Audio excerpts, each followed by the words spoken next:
Hello everyone, उम्मीद है आप सब लोग अच्छे होंगे। Myself Kritika Sharma and welcome to our channel. Students, हमने स्टार्ट किया सीरीज जिसमें हम बायोलॉजी के मोस्ट इंपॉर्टेंट क्वेश्चंस कर रहे हैं। जैसे कि इसमें हम कवर करने वाले हैं plant physiology, human physiology and हम करेंगे सेल के बारे में पूरा डिस्कशन। तो यहाँ पे हमने 500 प्लस क्वेश्चंस लिए हैं। वैसे तो मैंने जब फर्स्ट लेक्चर लिया था इसका, उसमें मैंने कॉमन क्वेश्चंस लिए थे जो प्रीवियस ईयर आए हुए थे। सेकेंड लेक्चर में हमने ह्यूमन फिजियोलॉजी के बारे में पढ़ा था और उसी का ही हमने थर्ड लेक्चर लिया था, उसमें भी हमने ह्यूमन फिजियोलॉजी के और टॉपिक किए थे। अब ह्यूमन फिजियोलॉजी का बचता है एक टॉपिक जो कि आता है हार्मोनल, वो करेंगे। और यहाँ पे हम डिस्कस करेंगे प्लांट फिजियोलॉजी कंप्लीट, जिससे कि आज तक जो भी क्वेश्चन आए हैं या इंपॉर्टेंट जो भी पॉइंट्स हैं वो यहाँ पे हम ऐड किए हुए हैं। तो देखिए, आपके हाफ आवर में आपका इतना कवर हो जाएगा कि मतलब बहुत अच्छा स्कोर रह जाएगा इसमें, मतलब इस सेक्शन का, ठीक है। क्योंकि आपको पता है 60 मार्क्स का आता है, तो आपके human physiology and plant physiology cover हो जाए तो इट्स मीन बहुत ज़्यादा क्वेश्चंस आपके कवर होते हैं। सो चलिए स्टार्ट करते हैं। स्टार्ट करने में हम आज करने वाले हैं सबसे पहले केमिकल कोऑर्डिनेशन एंड इंटीग्रेशन। तो ग्लैंड्स जो होते हैं वो सिक्रीट करते हैं केमिकल्स। तो फर्स्ट आता है endocrine, exocrine and histocrine. Endocrine gland जिसमें लैक होती है डक्ट, ठीक है, मतलब डायरेक्टली सिक्रीशन होती है ब्लड में। थायराइड, पिट्यूटरी, हाइपोथैलेमस, एड्रिनल, तो ये आते हैं आपके एंडोक्राइन ग्लैंड।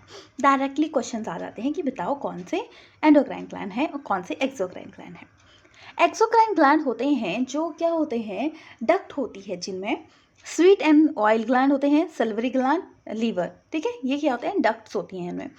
और तीसरे आते हैं हिट्रोक्राइन ग्लैंड, जो कि क्या होते हैं, एंडोक्राइन एंड एक्सोक्राइन ग्लैंड का पार्ट होता है, जिसमें कि एग्जाम्पल पैनक्रियास एंड गोनाड्स आते हैं। तो ये हो गए 3 टाइप्स के। तो देखिए ये चार्ट है ना, ये जो बनाया हुआ है यहाँ पे बहुत कवर हुआ है। लिखा आपको देखा हुआ है 500 क्वेश्चंस, पर 500 क्वेश्चन से ज़्यादा क्वेश्चंस बनते हैं और बहुत कम टाइम में आपका ये सारे क्वेश्चंस बनते हैं जो पूछे जाते हैं। बहुत डीप भी टैग में नहीं आता, डीप जो कमीशन में आता है, पर कुछ पॉइंट्स जो आते हैं डीपली बोल सकते हो या डिफरेंट नेम आते हैं, वो यहाँ पे ऐड किए गए हैं। सो चलिए, जो फर्स्ट हार्मोन डिस्कवर हुआ था वो सिक्रीन था, जो सिक्रीट होता था mucosa and stimulating the secretion of A pancreatic juices, ठीक है, कौन सा था, सिक्रीन। एंड टर्म जो हार्मोन थी वो दी थी स्टार्लिंग। अब हम करेंगे कुछ हार्मोन्स के बारे में। जैसे कि थायराइड ग्लैंड है, सिक्रीट करता है 2 हार्मोन, कौन कौन से, थायरोक्सिन एंड थायरोकैल्सीटोनिन, ये 2 हार्मोन सिक्रीट करेगा। फिर थायराइड ग्लैंड से की वजह से क्या होता है, जैसे कि हाइपोथायरॉयडिज्म, मतलब अगर डिसीज में कमी हो जाए, मतलब thyroid gland thyroxine hormone secrete करता है, उसमें प्रॉब्लम आ जाए, मतलब डिक्रीज हो जाएगी सिक्रीशन की, तो क्या होता है, तो होता है आपका क्रिटिनिज्म, जो कि डिक्रीज करेगा, डिसीज होगी फेंट, मतलब क्रिटिन जो डिसीज होगी, डिक्रीज होगा BMR, cause of low IQ होगा, पीजन चेस्ट होगी, हार्ट बीट होगी, pulse rate and blood pressure पे फर्क पड़ेगा। वहीं आता है myxoedema, deficiency of a thyroid in adult, और ये जो आता है ये चिल्ड्रन में होता है, और ये माइक्सोडीमा होता है ये एडल्ट में होता है। लो बीएमआर होगा 30 to 40। फिर थर्ड आता है आपका एंडीमिक कोलॉइडल गोइटा, डेफिशिएंसी हो जाएगी आयोडीन की जब ड्रिंकिंग वाटर होगी, नॉन जेनेटिक होगा, जेनेटिक नहीं आएगा, मतलब पीछे से नहीं आएगी प्रॉब्लम। फिर आती है Hashimoto disease, auto immune thyroiditism, age factor होगा, एज की वजह से होगा, थायरॉक्सिन जो सिक्रीशन होगी वो फेल होगी जिसकी वजह से ये होगा। तो देखिए हेजीमोटो डिसीज, तो ये नाम थोड़ा डिफरेंट है, तो याद रखना थायराइड, ये कब होती है, ये चारों डिसीजेस ये तब होती हैं जब thyroid gland thyroxine hormone secrete less करता है। वहीं अगर वो ज़्यादा कर दे तो क्या होगा, due to cancer of a thyroid gland, ठीक है, अक्कर इसकी वजह से क्या होगा, थायराइड ग्लैंड का जो कैंसर होगा, इंक्रीज करेगा सिक्रीशन थायरॉक्सिन, सिम्टम क्या होगा, पिकुलर ओडोमा बिहाइंड आई, मतलब जो आईज होंगी वो बल्जेस जैसी हो जाएगी, बड़ी बड़ी दिखेंगी, ठीक है, वो ये होगा जब एक्स्ट्रा सिक्रीशन हो जाएगी।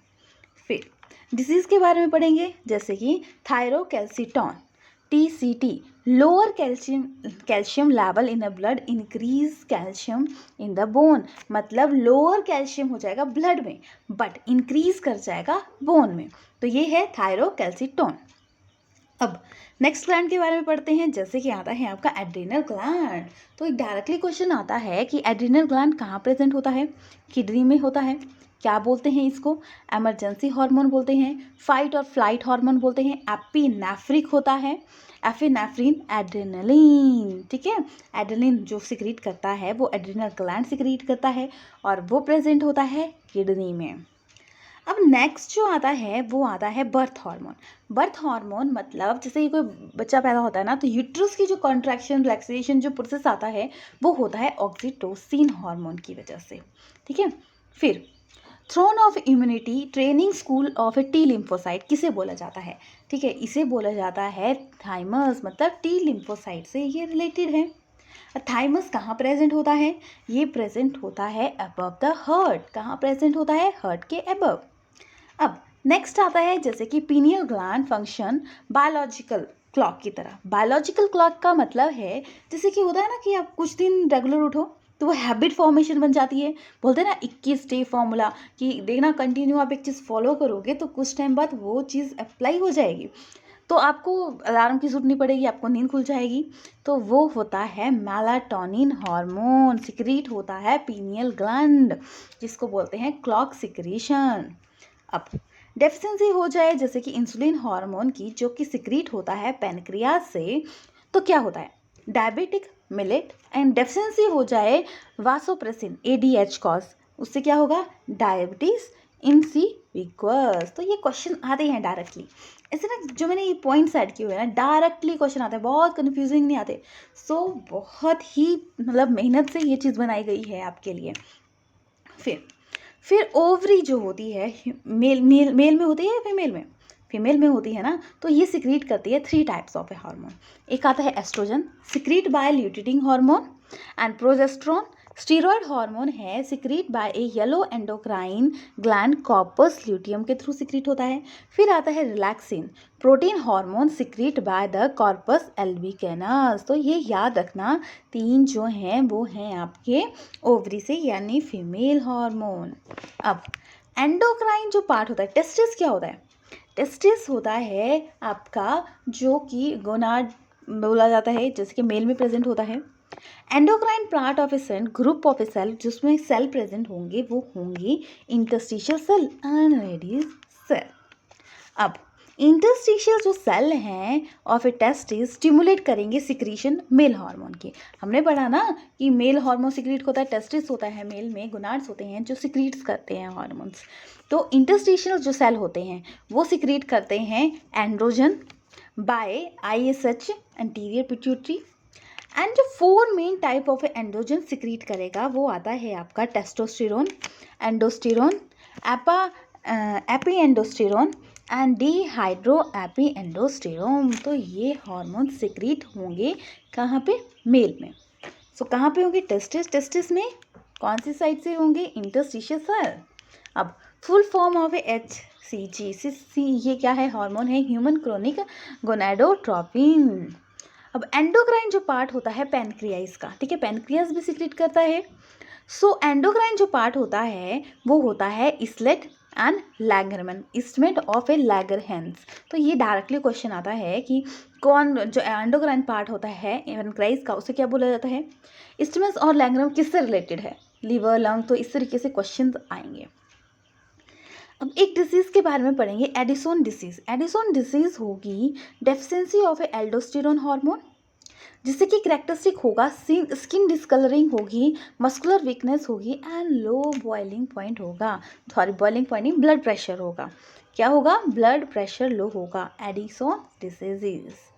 अब हार्मोन, जैसे आप किसी चीज़ को देखते हो, आप खुशी होती है ना, तो खुशी होती है तो हार्मोन सिक्रीट होता है जिसको हम हैप्पी हार्मोन बोलते हैं।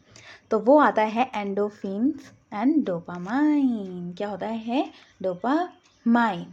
अब ओवरी है secretion of A cortisol, cause किसके थ्रू होगा? Coating syndrome.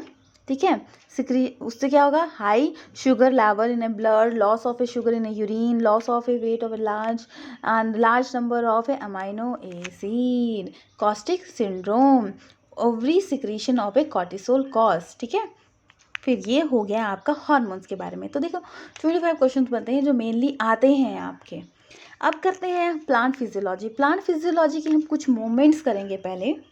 जैसे कि कोई चीज़ है मूव कर रही है हायर टू लोअर कंसंट्रेशन, तो उसे हम बोलेंगे डिफ्यूज़न। अब वही डिफ्यूज़न जो होगी मेम्ब्रेन से होगी across the concentration gradient in presence of a certain protein. तो प्रोटीन की वजह से जो डिफ्यूज़न होगी वो आती है फैसिलिटेटेड डिफ्यूज़न। तो वो क्या है, kind of A passive transport. अब पैसिव ट्रांसपोर्ट भी 3 टाइप्स का होता है, एक symport, antiport and uniport. Symport, both molecule move same direction, both molecule move opposite direction and molecule move dependent to other। तो ये आता है। अब ये तो आ गया ट्रांसपोर्ट, क्या सी, पैसिव ट्रांसपोर्ट। फिर आता है मूवमेंट जो होती है सॉल्वेंट मॉलिक्यूल की higher concentration to lower concentration, so वो आती है आपकी ऑस्मोसिस। अब सॉल्यूशन है, देखो याद रखना, डिफ्यूजन में हाई टू लोअर होता है मॉलिक्यूल और ऑस्मोसिस में सॉल्वेंट का होता है। अब सॉल्यूशन जो होते हैं वो अलग अलग टाइप्स के होते हैं, जैसे कि हाइपरटोनिक, मतलब अंदर जो होगा osmotic concentration more than the cell sap. अब आइसोटोनिक मतलब ऑस्मोटिक कंसंट्रेशन सिमिलर होगी दोनों साइड, मतलब सेल के अंदर भी सेल के बाहर भी, इस एरिया में भी। हाइपोटोनिक मतलब solution of a less than a cell sap, मतलब उसके अंदर जो सेल के अंदर था वो उसके अंदर लेस कंसंट्रेशन होगी। हाइपर मतलब गुस्से वाला होता है ना, हाइपर, तो वो गुस्सा रिलीज करता है, सो वो आता है। अब कुछ प्रेशर से रिलेटेड पढ़ेंगे, जैसे कि हाइड्रोस्टैटिक प्रेशर जो कि पड़ता है inside the cell wall due to endosmosis. Endosmosis की वजह से जो प्रेशर पड़ता है मतलब अंदर की साइड, ठीक है, सेल वॉल पे, वो आता है टर्गर प्रेशर। अब प्रेशर जो प्रिवेंट करता है passage of a solvent due to osmosis, उसे क्या बोलेंगे, उसे बोलेंगे ऑस्मोटिक प्रेशर। अब डिफ्यूजन हो रहा है, ठीक है, अमाउंट डिफ्यूजन हो रहा है, presence pressure of solution lower than that of a pure solvent, ठीक है, जैसे कि प्योर सॉल्वेंट से लोअर होता है प्योर सॉल्वेंट, तो वहाँ पे जो सिस्टम फॉलो होता है वो होता है डिफ्यूजन प्रेशर डिपिक्ट। क्या होता है, डिफ्यूजन प्रेशर डिपिक्ट। तो डीपीडी जो होता है वो होता है ऑस्मोटिक प्रेशर एंड माइनस, जैसे कि osmotic pressure and wall pressure. Wall pressure आ जाएगा आपका टर्गर प्रेशर, ठीक है। तो अमाउंट डिफ्यूजन जो होगा pressure in the solution lower, solution में जो लोअर होगा देन द प्योर सॉल्वेंट। अब नेक्स्ट जो प्रोसेस आता है, लॉस होगा water by transpiration, exceed the rate water uptake the root, तो वो आ जाएगा वेल्टिंग।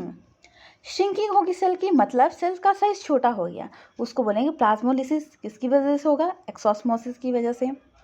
वहीं ये प्रोसेस होता है रिवर्स, मतलब दूसरी साइड को चला जाता है, मतलब फिर से जैसे श्रिंकिंग हुआ तो श्रिंक से फिर से बड़ा हो गया, सो वो आता है डी प्लाज्मोलिसिस एंड ऑस्मोसिस उसको बोला जाता है। सो ये डायरेक्टली क्वेश्चन आए हुए हैं ये प्रीवियस ईयर्स में, तो तब करवा रही हूँ मैं आपको यहाँ पे, ठीक है। फिर आता है आपका जैसे कि फिनोमिना होता है जिसमें एब्जॉर्प्शन हो रही है वाटर की and any other liquid without forming a solution, तो वो आता है इम्बिबिशन। अब प्लांट्स में रूट से अपवर्ड जा रही है, मूवमेंट हो रही है जैसे कि फूड की, वाटर की, तो क्या होता है, उसको बोलेंगे एसेंट ऑफ ए सैप, मतलब वाटर की जो मूवमेंट हो रही है प्लांट में टॉप टू टॉप प्लांट के, तो वो आती है ascent of a shop.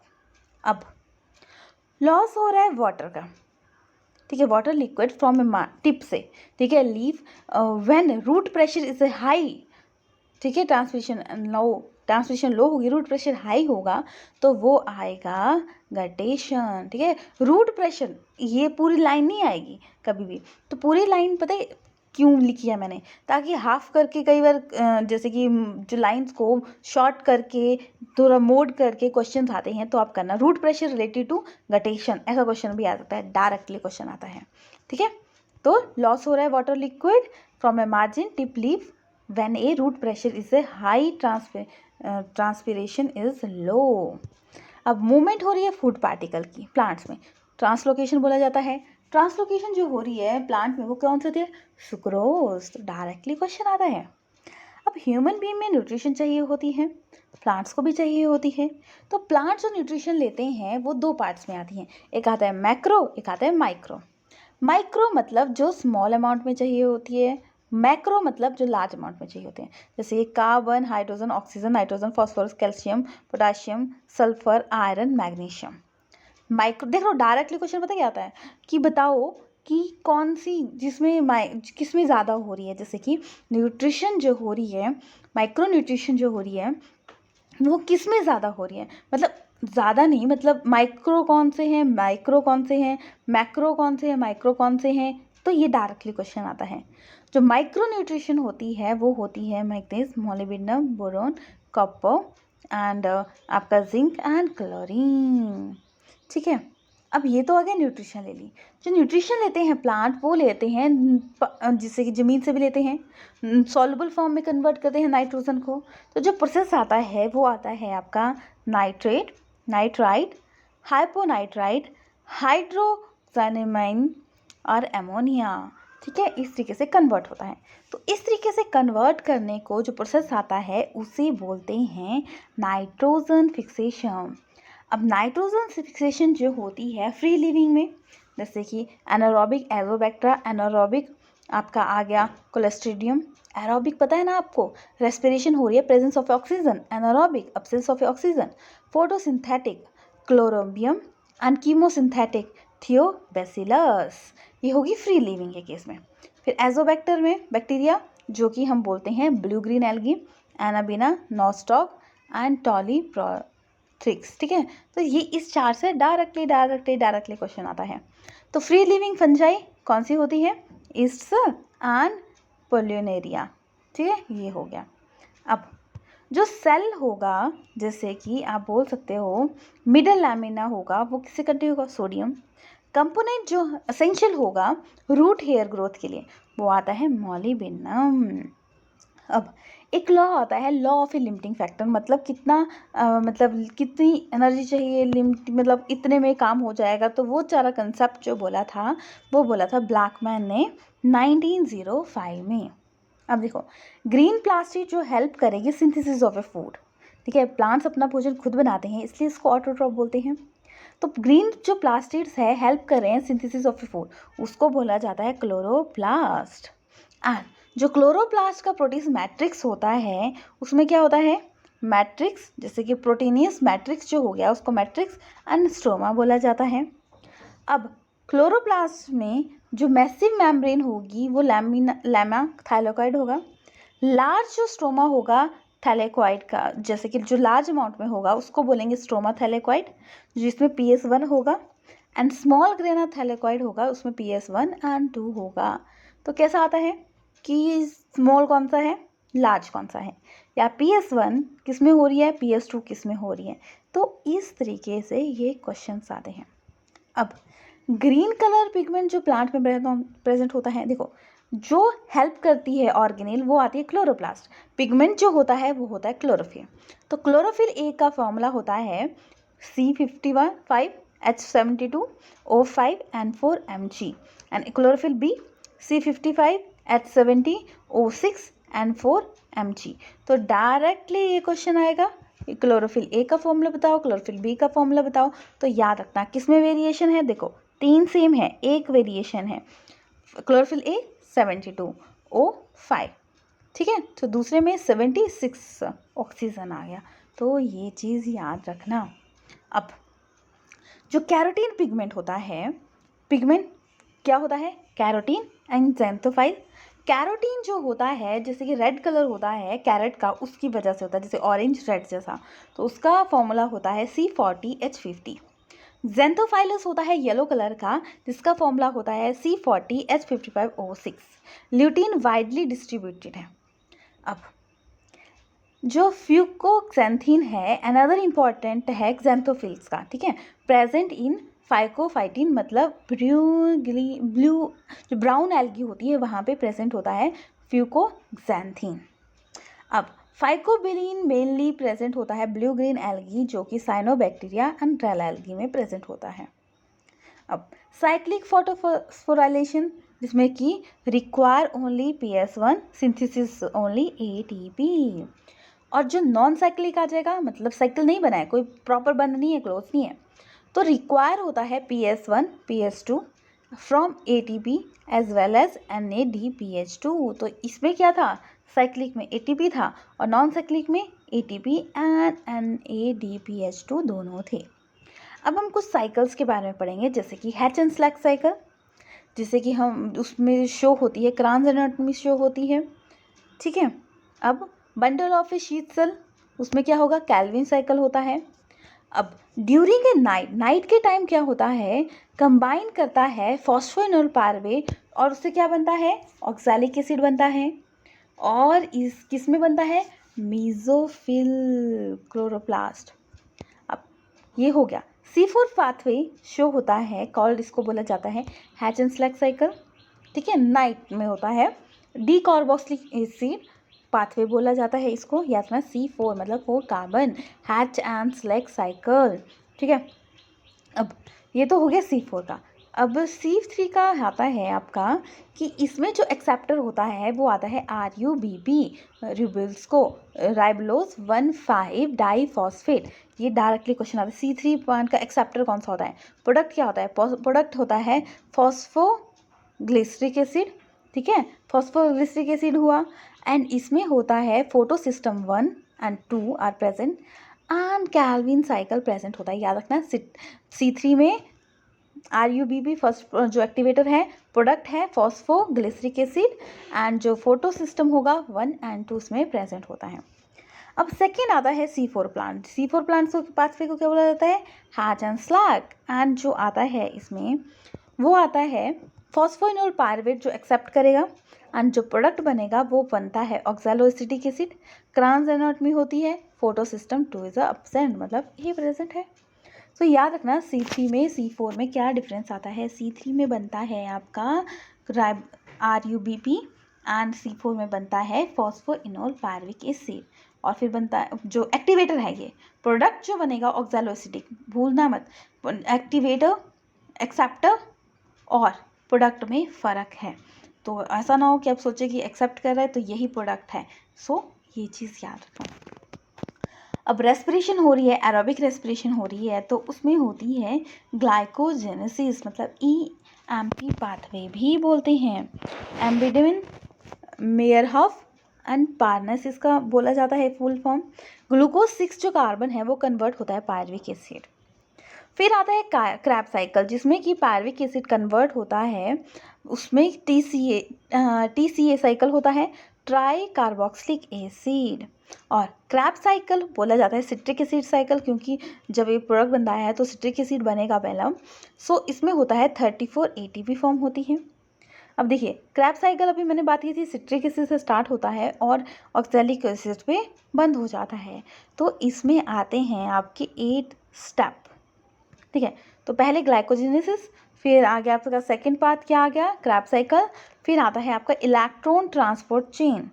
2 root होते हैं, रूट 1 में 3 ATP मॉलिक्यूल होते हैं और रूट 2 में होते हैं आपके 2 ATP, या ना रूट 2 ATP। तो डायरेक्टली क्वेश्चन आता है कि रूट A में होते हैं 2 या 3 4, ऐसे ऑप्शन दे सकते हैं। अब आता है कि हम रेस्पिरेट करते हैं तो एरोबिक करते हैं, बट जब एक्सरसाइज हैवी करते हैं तो क्या होता है, स्मॉल अमाउंट में आपका, मतलब जैसे कि थोड़ी देर के लैग हो जाए तो आप क्या होता है, जैसे कि आप कुछ टाइम बाद एक्सरसाइज करते हो तो आपको दर्द हो जाती है, क्यों, ऑक्सीजन सप्लाई नहीं पहुंचती, उसकी वजह से क्या होता है, लैक्टिक एसिड में कन्वर्ट हो जाता है और लैक्टिक एसिड में कन्वर्ट इनटू ग्लाइकोजन में कन्वर्ट होता है, फिर से क्रैम्प खत्म हो जाते हैं ना, तो किसकी वजह से होता है, उसमें आता है कोरी साइकिल। अब हम करेंगे स्केलेटन मसल, जो कि वर्क करने में हेल्प करती हैं, ठीक है, जैसे कि red muscle fibre, white muscle fibre. Red muscle होती है एक्टिवेट, फटाफट काम करने में हेल्प करती है। वाइट होती है लेस होती है, माइटोकॉन्ड्रिया लेस होता है, नो मायोग्लोबिन होती है। फिर respiratory quiescent, mole of A CO2 कितना प्रोड्यूस होता है and mole of A O2 कितना एब्जॉर्ब होता है, ठीक है, कितना लिया और कितना दिया, ठीक है। कार्बोहाइड्रेट का होता है 1, आपका फर्मेंटेशन का आता है इन्फिनिटी, एंड आपका फैट का आता है 0.7, ऑर्गेनिक का आता है 4 एंड RQ सक्लेंट का आता है 0।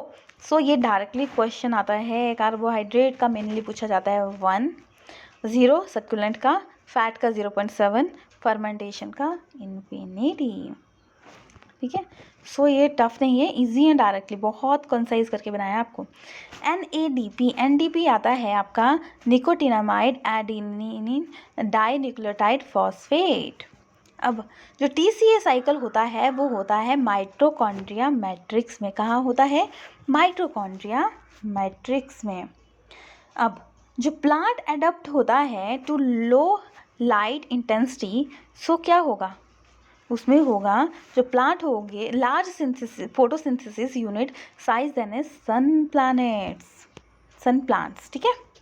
अब प्लांट ग्रोथ होती है 3 टाइप से पार्ट्स में बंटी है। सेल डिवीजन मतलब डिवाइड हो रहा है, सेल अलार्जमेंट मतलब सेल बड़ा हो रहा है, और सेल मैचुरेशन मतलब सेल डिफरेंशिएशन हो रही है। तो इस तरीके से ग्रोथ होती है।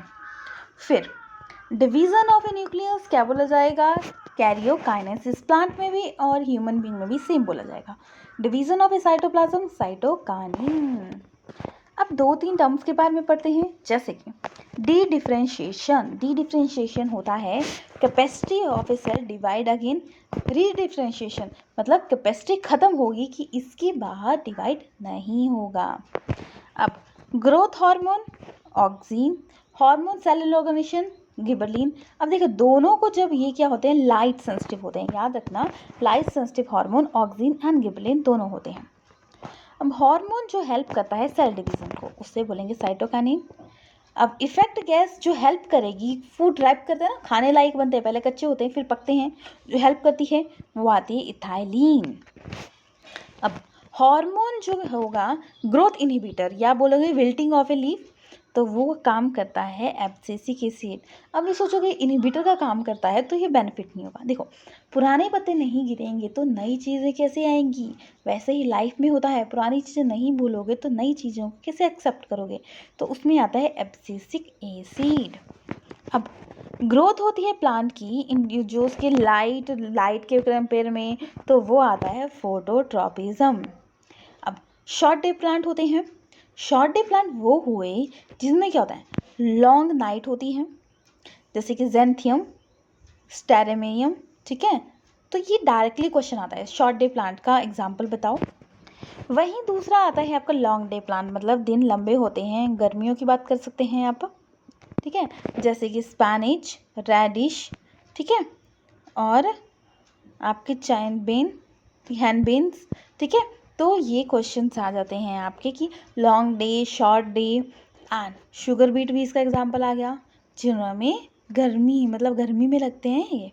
ठीक है। लॉन्ग डे न्यूट्रल, जिनको कोई फ़र्क नहीं पड़ता कि डे बड़ा हो छोटा हो, बस tomato, cucumber, coconut and sunflower P, तो ये आ गया। अब प्लांट को चाहिए होती है हॉट एंड कोल्ड ट्रीटमेंट, उसे बोला जाता है वर्नेलाइजेशन। क्या बोला जाएगा? वर्नेलाइजेशन। वर्नेलाइजेशन अगर रिवर्स हो रही है तो उसे बोला जाता है डीवर्नेलाइजेशन। क्या बोला जाएगा? डीवर्नेलाइजेशन। डायरेक्टली क्वेश्चन आते हैं। अगर आप ये जो क्वेश्चन हैं ये देख लोगे, जैसे कि अभी टाइम कम है, सो जो टॉपिक हमने किए यहाँ पे, जैसे कि आपका human physiology, plant physiology and cell के बारे में करेंगे। अगर आप इसको देख लेते हो ना तो आपको बहुत अच्छा स्कोर रहेगा। ठीक है। फिर आता है germination of a seed with a fruit while a still attachment of a mother plant, वो आता है विविपेरी।